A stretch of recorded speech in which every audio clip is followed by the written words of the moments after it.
데살로니가 전서를 공부하겠습니다. 데살로니가 전서가 어떤 상황에서 저술되었는지, 언제 어디에서 기록되었는지 찾아보고 그 책의 내용들도 간략하게 살펴보기로 하겠습니다.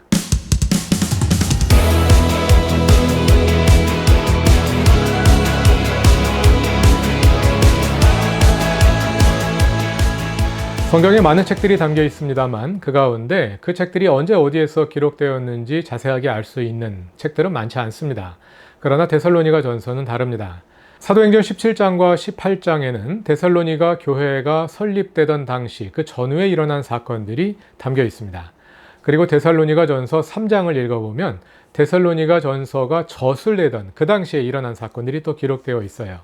그래서 두 책에 담긴 사건들의 전후 관계를 살펴서 연결해 보면, 특히 바울과 디모데가 이동한 그 동선을 잘 살펴보면 이 책이 저술되던 당시의 상황을 우리가 비교적 정확하게 알아낼 수가 있습니다. 바울이 데살로니가를 방문하여 교회를 세운 것은 제2차 전도 여행에서입니다. 지난번 강의에서 살펴본 제1차 전도 여행에서부터 다시 한번 시작해 보기로 하죠. 제1차 전도 여행에서 바울과 바나바는 키프로스와 터키 남부 지역을 방문했습니다. 사도행전 13장과 14장에 담겨 있죠. 그 두 사람은 예루살렘 사도회의에 다녀오게 되고요. 그리고 나서 제2차 전도 여행을 출발합니다. 그런데 여기에서 바울과 바나바 사이에서 의견 대립이 일어나죠. 마가 요한으로 인한 것이었는데요. 제1차 전도 여행에서 바울과 바나바 일행이 키프로스를 방문한 후에 터키 지역으로 이동해서 전도 활동을 시작하기 직전에 마가 요한이 도중에 버가에서 돌아가 버린 일이 있었기 때문입니다. 그래서 2차 전도 여행을 출발할 때 마가 요한을 다시 데리고 갈 것이냐의 문제로 다툼이 일어나게 되고 결국은 두 사람이 결별하게 됩니다.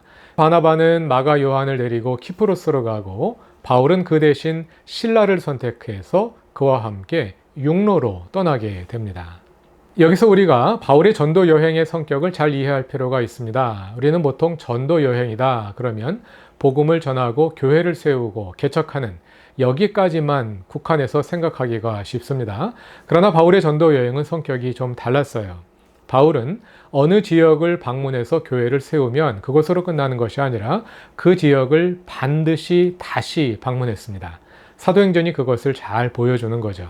그러니까 전도하고 교회를 세우는 데서 그치지 않고 그 교회가 잘 자라날 수 있도록 성도들을 양육하고 보살피는 일에도 계속해서 신경을 썼던 것을 알 수가 있어요. 그런 점에서 바울은 선교사일 뿐만 아니라 목회자였다고 말할 수가 있겠습니다.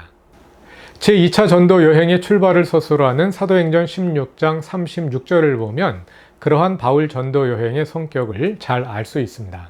며칠 후에 바울이 바나바더러 말하되 우리가 주의 말씀을 전한 각 성으로 다시 가서 형제들이 어떠한가 방문하자 하고, 이미 세운 교회를 다시 찾아가서 보살피려 하는 것을 알 수 있죠. 그러한 의도로 제2차 전도 여행을 출발하게 된 겁니다. 그런데 이 지점에서 바울과 바나바가 각자 어느 지역으로 가게 되는지 살펴보기로 합시다. 39절 이하를 보면 바나바는 마가를 데리고 배 타고 구브로로 가고 바울은 실라를 택한 후에 수리아와 길리기아로 다니며 교회들을 견고하게 했다고 말합니다. 1차 전도 여행 지역을 크게 둘로 나누어 보면 바울과 바나바는 키프로스 지역과 터키 남부 지역을 다녀온 것을 알 수가 있습니다. 그런데 2차 전도 여행을 출발하는 장면을 보니까 바나바는 마가 요한과 함께 키프로스로 가고 바울은 실라와 함께 시리아와 길리기아 지방을 다녀가며 복음을 전했다. 1차 전도 여행에서 세운 교회들을 지역을 나누어서 보살피기 위해 떠났다는 것을 알 수 있지요. 그 다음부터 바나바의 궤적은 사도행전에 나오지 않고요. 바울은 제1차 전도 여행에서 세운 교회들을 다시 방문하였습니다. 그 과정에서 디모데를 만나게 되지요. 사도행전 16장 1절 이하를 보시죠. 바울이 더베와 루스드라에도 이르매 거기 디모데라 하는 제자가 있으니, 여기에서 디모데를 만나게 되고 디모데가 바울의 동역자로서 전도 팀에 합류하게 됩니다. 그 후 디모데는 바울에게 매우 중요한 제자이자 동역자가 되지요. 사도행전 16장 1절부터 5절까지는 바울이 제1차 전도 여행에서 세운 교회들을 보살피는 내용이 담겨 있습니다. 그리고 6절은 이렇게 말합니다. 성령이 아시아에서 말씀을 전하지 못하게 하시거늘. 5절과 6절 사이에 갑작스런 전환이 있어요. 1절부터 5절까지 바울이 활동했던 지역은 터키 남부 지역입니다. 그리고 나서 6절이 말하는 것은 바울이 그보다 서부 지역에 있는 아시아로 전도지를 확장하고자 했다는 것을 보여주는 거죠. 그런데 성령이 가지 못하게 막으셨습니다. 그래서 바울은 서쪽으로 가지 못하고 북쪽으로 방향을 틀게 돼요. 부르기아와 길리기아 지방을 지나서 이번에는 북쪽에 있는 비두니아로 가고자 합니다. 그런데 주 예수의 영이 또 막으십니다. 그래서 바울은 거기에서 다시 또 서쪽으로 방향을 돌려서 무시아를 지나서 드로아에 이르게 됩니다. 이 드로아는요, 그리스 신화에 나오는 트로이 전쟁 아시죠? 거기에 나오는 트로이가 바로 드로아입니다. 바다 건너 그리스 지역에 있었던 나라들의 연합군이 트로이를 침공해서 벌어졌던, 에게해를 바다를 사이에 두고 벌어졌던 전쟁이 바로 트로이 전쟁이지요.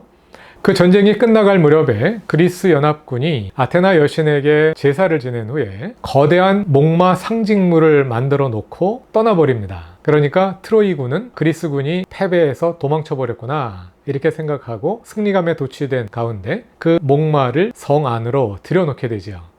그런데 그 목마 안에는 누가 있었습니까? 그리스의 군대들이 그 안에 숨어 있었죠. 그래서 결국은 그 군인들이 성문을 열게 되고 트로이 성이 점령되었다 하는 이야기지요. 바로 그곳이 이 드로아입니다. 그런데 드로아에서 중요한 사건이 하나 일어납니다. 사도행전 16장 9절을 보시면 밤에 환상이 바울에게 보이니 마게도냐 사람 하나가 서서 그에게 청하여 이르되 마게도냐로 건너와서 우리를 도우라 하거늘. 마게도냐는 여기에 있는데요. 바울이 드로아에 머물고 있을 때 환상 가운데 마게도냐 사람이 나타나서 이리로 건너와서 우리를 도와달라고 간청을 합니다. 건너오라는 말은 뭘 건너오라는 얘기일까요? 에게해 바다를 건너오라는 이야기겠죠. 바울이 그 환상 이야기를 일행에게 내어놓습니다. 함께 논의를 하죠. 그들은 아시아로 전도지를 확장하려는 계획을 가지고 있었지만 함께 대화하는 가운데 하나님께서 그들을 저 바다 건너 마게도냐로 보내시고자 하신다는 것을 깨닫게 됩니다. 그래서 일행이 함께 바다를 건너 네아폴리를 거쳐 빌립보로 가게 됩니다. 여기서부터 바울 일행은 비아 에그나시아라는 길을 따라 가게 됩니다. 세상의 모든 길은 로마로 통한다는 말이 있었다고 하죠. 그만큼 로마는 제국 전역에 걸쳐서 길들을 많이 닦았습니다. 그 가운데도 이 비아 에그나시아는 로마의 3대 도로 가운데 하나입니다. 서쪽 드라키움으로부터 동쪽 비잔티움까지 발칸반도를 관통하는 대로입니다. 이 길은 바닥에 돌을 깔아서 만든 쇠속도예요. 그 길의 흔적이 아직까지 남아서 유적이 되어 있습니다. 이 사진은 네아폴리에 남아있는 비아 에그나시아의 흔적입니다. 저 아래 보이는 도시가 네아폴리고요. 산 중턱에 돌길이 아직도 남아있는 것이 보이시죠? 드로아에서부터 다시 시작해 보기로 합시다. 바울은 드로아에서 배를 타고 에게해를 건너서 네아폴리 항에 상륙합니다. 그리고 거기에서부터 비아 에그나시아를 따라서 빌립보로 이동합니다. 그리고 마게도니아 지방에서는 처음으로 빌립보에서 복음을 전하게 됩니다.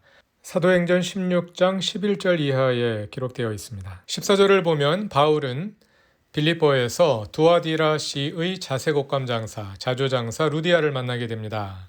루디아와 그의 가족들이 그 집이 다 세례를 받고 그리스도인이 됩니다.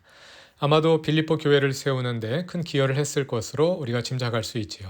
그러나 바울의 빌립보 교회 목회가 그리 평탄하지 않았습니다. 16절 이하의 한 사건이 기록되어 있는데요. 귀신 들린 여종 하나가 바울을 따라다니면서 귀찮게 합니다. 그런데 그 여종은 점을 쳐서 그 주인들에게 큰 수익을 올려주는 그런 사람이었어요. 그런데 그 여종이 하도 바울을 괴롭게 하니까 바울이 귀신을 쫓아내어 버리죠.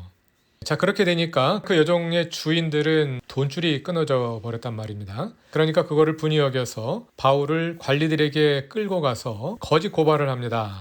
20절을 보니까 상관들 앞에 데리고 가서 말하되 이 사람들이 유대인인데 우리 성을 심히 요란하게 하여 로마 사람인 우리가 받지도 못하고 행하지도 못할 풍속을 전한다. 위험한 인물이다. 이렇게 해가지고 바울은 잡혀서 매로 맞고 또 옥에 갇히죠. 그날 밤에 어떤 일이 있었나요? 25절 이하 한밤중에 바울과 실라가 기도하고 하나님을 찬송하는 가운데 지진이 나고 옥토가 움직이죠. 27절 간수가 자다가 깨어서 옥문이 열린 것을 보고 죄수들이 도망한 줄 알고 자결하려고 합니다.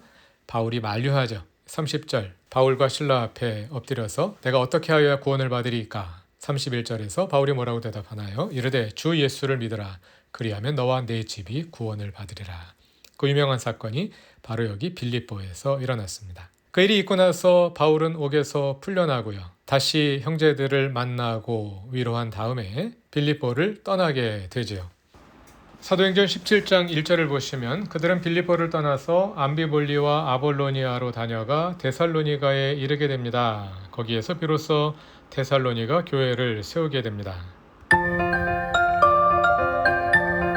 그들은 유대인의 회당에 들어가서 복음을 전합니다. 2절을 보면 바울이 자기의 관례대로 그들에게서 들어갔다고 말하죠. 바울은 어느 도시를 가든지 먼저 유대인의 회당을 찾아가는 관례가 있었어요. 그래서 데살로니가에서도 역시 유대인의 회당을 찾아가서 복음을 전합니다. 그 결과 많은 사람들이 복음을 받아들이게 됩니다. 4절을 보시죠. 그 중에 어떤 사람 곧 경건한 헬라인의 큰 무리와 적지 않은 귀부인도 권함을 받고 바울과 실라를 따르나. 자, 좀 이상한 점이 있지 않습니까? 1절에 의하면 바울은 유대인의 회당에 들어가서 복음을 전했습니다. 그런데 어떻게 헬라인의 큰 무리가 복음을 받아들이게 된 걸까요? 여기 나오는 표현을 보시면 경건한 헬라인 이런 표현이 사용되지요. 사도행전을 읽어보면 경건한 사람들 또는 하나님을 경외하는 사람들로 불리는 이들이 있습니다. 그들은 누구냐 하면 이방인으로서 유대교에 입교하여 회당에서 함께 예배드리고 있던 사람들을 가리키는 말입니다. 사도행전에 그런 사람들이 종종 등장하는데요. 13장 43절을 보면 바울이 제1차 전도 여행 가운데 비시디아 안디옥에 가서 복음을 전했을 때 적극적으로 복음을 받아들인 사람들 가운데 하나가 경건한 사람들이었습니다. 여기에서 유대교에 입교한이라는 수식어가 경건한 사람들이 어떤 사람들임을 잘 보여주죠. 그리고 13장 50절을 보면 경건한 귀부인들이라는 표현이 나옵니다. 여기에서 경건한 귀부인들은 유대인들의 선동에 휩쓸려서 함께 바울과 바나바를 박해하죠. 모든 경건한 사람들이 다 복음에 호의적인 것은 아니었음을 알 수 있습니다. 또 사도행전 16장 14절에서 사도 바울이 빌립보에 교회를 세울 때 자주장사 루디아가 중요한 역할을 하지 않았습니까? 자주장사 루디아도 경건한 사람이다. 이렇게 표현됩니다. 또 17장 17절을 보면 아덴에서도 그런 사람들이 있었고 18장 7절을 보면 고린도의 디도 유스도도 경건한 사람 가운데 하나였습니다. 그러니까 사도 바울은 어느 도시를 가든지 가장 먼저 유대인의 회당을 찾아가서 복음을 전했는데요. 그 유대인의 회당에는 이방인 입교자들이 들어와서 예배를 드리고 있었던 거죠. 그 이방인 입교자들이 바울의 복음을 가장 적극적으로 받아들였던 겁니다. 경건한 사람들, 헬라어로 세보메노이 외에 또 사도행전에는 하나님을 경외하는 사람들, 포부메노이라고 불리는 사람들도 있는데요. 사도행전 10장에 나오는 고넬료가 바로 그런 사람입니다. 고넬료도 이방인이지만 유대교에 입교한 사람이었어요. 사도행전 10장 2절을 보면 고넬료가 어떤 사람으로 소개되나요? 그가 경건하여 온 지방과 더불어 하나님을 경외하며 백성을 많이 구제하고 항상 하나님께 기도하더니 하루는 제9시쯤 돼요. 제9시에 기도하는 사람들은 누군가요? 유대교인들이잖아요. 유대교에 입교한 경건한 사람 가운데 하나였습니다. 그 당시 유대교의 경건의 가장 대표적인 두 가지 표지가 있는데요. 하나는 기도고 다른 하나는 구제입니다. 어떤 사람이 경건한 사람이냐? 열심히 기도하는 사람, 구제하기에 힘쓰는 사람. 고넬료는 그런 점에서 유대교적인 경건에 부합하는 경건한 사람이었던 거예요. 그런데 그가 복음을 받아들인 거죠. 성경 역사가들 가운데서 이슈는 과연 이 사람들이 어느 정도로 유대교에 들어와 있었느냐? 완전한 정회원으로서 다른 유대인들과 동일한 신앙생활을 하고 있었느냐? 아니면 예를 들어서 이방인이기 때문에 할례를 받지 않았고 그로 인해서 유대교인 자격을 완전히 부여받지는 못하고 일종의 준회원으로서 제한적인 자격만을 부여받고 있었던 거냐? 뭐 이런 거에 대해서는 역사가들 가운데서 논란이 있습니다만 신약 성서 당시 이방인으로서 유대교에 입교한 사람들이 적지 않게 있었다 하는 그 사실은 우리가 분명히 확인할 수 있습니다. 이방인 유대교 입교자들이 이렇게 적극적으로 그리스도의 복음을 받아들였는데 그러면 유대인들은 어땠을까요? 사도행전에 의하면 유대인들의 반응은 양분되어 있었습니다. 복음의 마음을 열고 예수 그리스도를 받아들인 유대인들이 있었어요. BCD의 안디옥에도 그런 사람들이 있었고 우리가 데살로니가 다음으로 살펴볼 베레아에 있는 유대인들 이런 사람들은 마음이 열려 있고 복음을 열심히 받아들였어요. 그러나 또 어떤 유대인들은 많은 유대인들은 복음을 거부하고 매우 적대적인 태도를 보였습니다.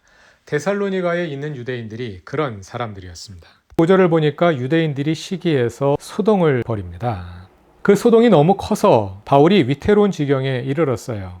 그래서 10절을 보면 밤에 형제들이 곧 바울과 실라를 베레아로 보내니 데살로니가보다 서쪽에 있는 베레아로 급히 피신하게 됩니다. 바울은 베레아에서도 유대인의 회당에 들어가서 복음을 전합니다. 11절에 우리가 잘 알고 있는 말씀이 나오죠. 베레아에 있는 사람들은 데살로니가에 있는 사람들보다 더 너그러워서 간절한 말씀으로 말씀을 받고 이것이 그러한가 하여 날마다 성경을 상고함으로 데살로니가의 유대인들이 복음을 일관되게 거부한 반면에 베레아에 있는 유대인들은 마음을 열고 성경을 읽으며 복음의 내용을 확인하려고 했습니다. 그런데 13절을 보니까 데살로니가에 있는 유대인들이 바울이 하나님의 말씀을 베레아에서도 전하는 줄 알고 거기까지 가서 무리를 움직여서 소동을 일으킵니다. 그래서 형제들이 다시 바울을 급하게 피신시킵니다. 실라와 디모데는 거기 머물러 있었고요. 바울은 바다에서 배를 타고 아덴에 이르게 됩니다. 그리고 실라와 디모데를 빨리 자기에게 보내달라고 부탁을 하지요. 바울이 아덴에 이르기까지의 과정을 사도행전에서 살펴보았습니다. 바울은 마게도냐 지방에서는 빌립보에 가장 먼저 교회를 세웠습니다. 그러나 그 교회를 세우고 목회하는 과정이 결코 순탄치 않았다는 것을 사도행전 16장에서 확인했습니다. 감옥에 갇히고 매를 맞고 고난을 당한 후에 빌립보를 떠나왔지요. 그리고 나서 데살로니가에 이르러 데살로니가에도 교회를 세웠습니다만 그 과정 역시 순탄하지 않았습니다. 유대인들이 소란을 피워서 바울은 유대인들을 피해 베레아로 이동했고 베레아까지도 유대인들이 찾아와서 소동을 벌였기 때문에 이번에는 바다를 통해 아데네까지 이룰 수밖에 없었던 그 과정을 우리가 사도행전에서 찾아보았습니다. 이제는 같은 기간에 일어난 일을 바울 자신은 어떻게 회고하고 있는지 데살로니가 전서에서 찾아보기로 합시다. 데살로니가 전서 2장 1절과 2절입니다. 형제들아 우리가 너희 가운데 들어간 것이 헛되지 않은 줄을 너희가 친히 아나니 너희가 아는 바와 같이 우리가 먼저 빌립보에서 고난과 능욕을 당하였으나 우리 하나님을 힘입어 많은 싸움 중에 하나님의 복음을 너희에게 전하였노라. 이 내용을 보면 지금까지 우리가 확인한 사도행전의 데이터와 일치하면서 그 내용이 여기에 간략히 요약되어 있다는 것을 볼 수 있습니다. 먼저 바울이 데살로니가에 가기 전에 빌립보에 갔다는 것이 여기에서 확인되고요. 빌립보에서의 목회가 결코 순탄한 과정이 아니라 고난과 능력의 과정이었다는 것이 또 여기에 담겨 있습니다. 데살로니가 교회도 마찬가지였죠. 우리 하나님을 힘입어 많은 싸움 중에 하나님의 복음을 너희에게 전하였노라. 데살로니가 교회에서 당했던 여러 가지 어려움들이 여기에 요약되어 있는 것을 볼 수 있습니다. 데살로니가 교회에서의 선교와 목회 과정에 많은 고난이 따랐다는 것은 데살로니가 전서 1장 6절에도 간략하게 요약되어 있고 또 2장 13절부터 16절까지에서도 다시 확인할 수 있습니다. 그래서 바울은 급히 밤중에 교회를 떠나 피신할 수밖에 없는 난처한 상황에 처하게 되었죠. 그러한 상황이 17절 이하에 암시되어 있습니다.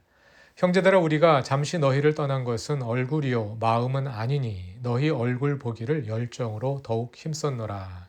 우리가 교회를 떠난 것은 어쩔 수 없는 상황으로 인하여서 몸이 떠난 것뿐이지 우리의 마음은 늘 너희와 함께 있었다 하고 바울이 자신의 마음을 데살로니가 교회에 고백하고 있는 것입니다. 그래서 우리가 너희 얼굴 보기를 열정으로 더욱 힘썼다.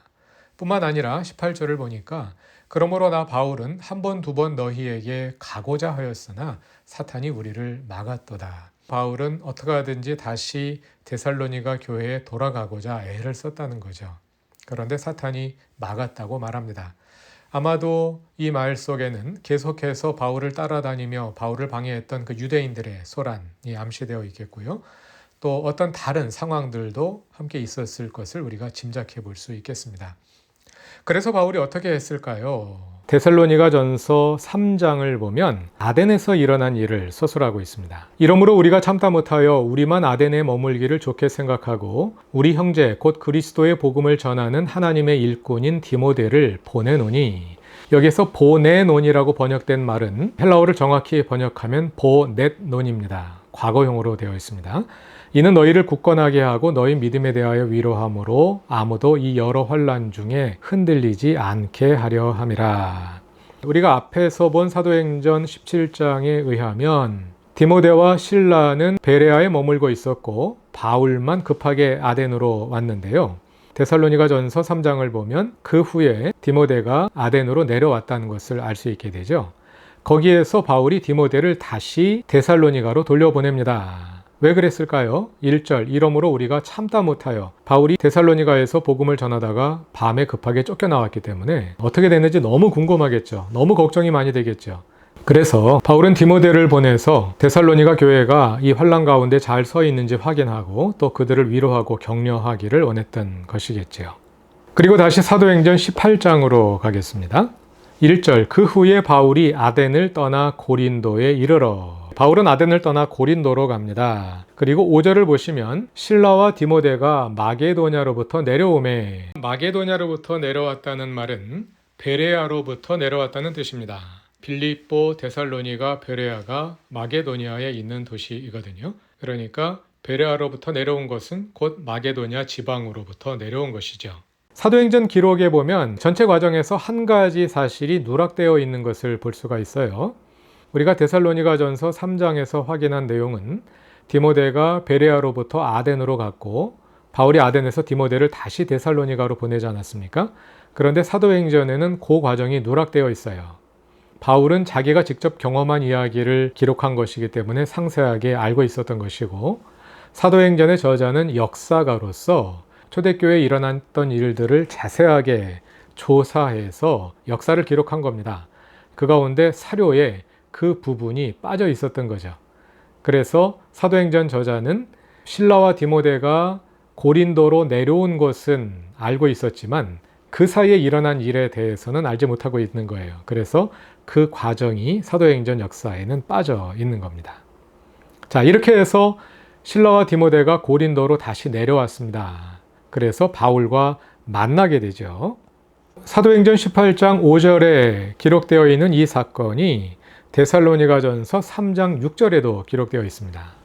지금은 디모데가 너희에게로 와서 너희 믿음과 사랑의 기쁜 소식을 우리에게 전하고 또 너희가 항상 우리를 잘 생각하여 우리가 너희를 간절히 보고자 함과 같이 너희도 우리를 간절히 보고자 한다 하니. 바울이 아덴에서 디모데를 데살로니가로 보냈잖아요. 그 디모데가 돌아온 겁니다. 어디로 돌아왔을까요? 고린도로 돌아온 거예요. 고린도에서 만났다고 사도행전이 말하고 있죠. 교회가 제대로 서 있는지, 환난으로 인해서 무너지진 않았는지, 교인들이 실망하여 복음을 떠나지는 않았는지 많은 염려를 했을 텐데 디모데가 와서 소식을 전하기를 데살로니가 교인들이 믿음과 사랑으로 잘 서 있다는 기쁜 소식을 전한 거예요. 그리고 또 바울은 한 가지 염려하는 것이 있었는데 밤중에 급히 떠나버렸기 때문에 저 사람들이 바울을 오해해서 혹시 나쁘게 생각하고 있지는 않을까 이런 염려를 하고 있었어요. 그런데 너희가 항상 우리를 잘 생각하여 우리가 너희를 간절히 보고자 함과 같이 너희도 우리를 간절히 보고자 한다 하니 이런 소식을 듣게 된 거죠. 이러한 감사의 소식을 듣고 나서 바울이 데살로니가 전서를 써 보낸 겁니다. 이것을 지도에 동선을 따라 다시 표시해 보자면 바울은 데살로니가에서 복음을 전하다가 베레아를 거쳐서 아덴까지 피해왔고 아덴에서 디모데를 데살로니가로 보낸 후에 고린도로 왔고 디모데가 데살로니가에서 고린도로 돌아와서 바울과 다시 만나게 된 겁니다. 그 고린도에서 바울이 데살로니가 전서를 써서 보낸 겁니다. 사도행전 18장의 정황을 볼 때 바울이 고린도에 들어간 후 얼마 지나지 않아서 디모데가 고린도에 도착했습니다. 그리고 아마도 바울은 바로 편지를 써서 보냈겠지요. 그러니까 바울이 고린도에 들어간 직후에 데살로니가 전서가 기록되었겠구나 하는 것을 알 수 있습니다. 바울은 고린도에 언제 들어갔나요? 우리가 지난 시간에 바울 연대기를 재구성하면서 아가야 총독의 재임 기간을 기초로 해서 바울이 고린도에 들어간 것은 주후 50년대 말이라는 것을 확인했죠.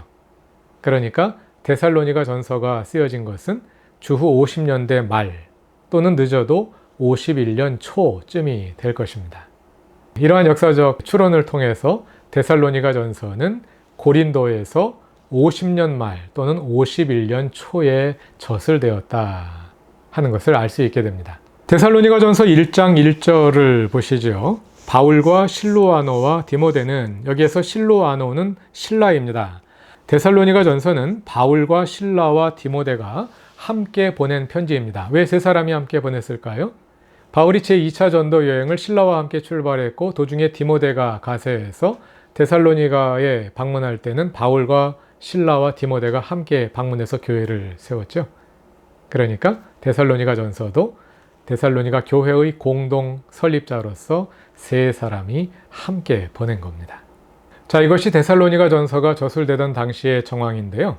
이 상황을 좀 더 자세하게 생각해 보기로 합시다. 형제들아, 우리의 수고와 애쓴 것을 너희가 기억하리니 너희 아무에게도 폐를 끼치지 아니하려고 밤낮으로 일하면서 너희에게 하나님의 복음을 전하였노라. 바울이 데살로니가 교회에서 복음을 전하는 상황이 결코 편안하지 않았어요.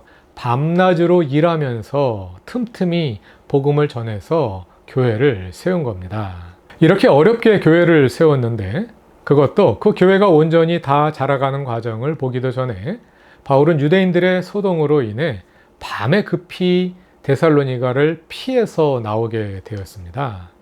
바울의 마음이 어땠을까요?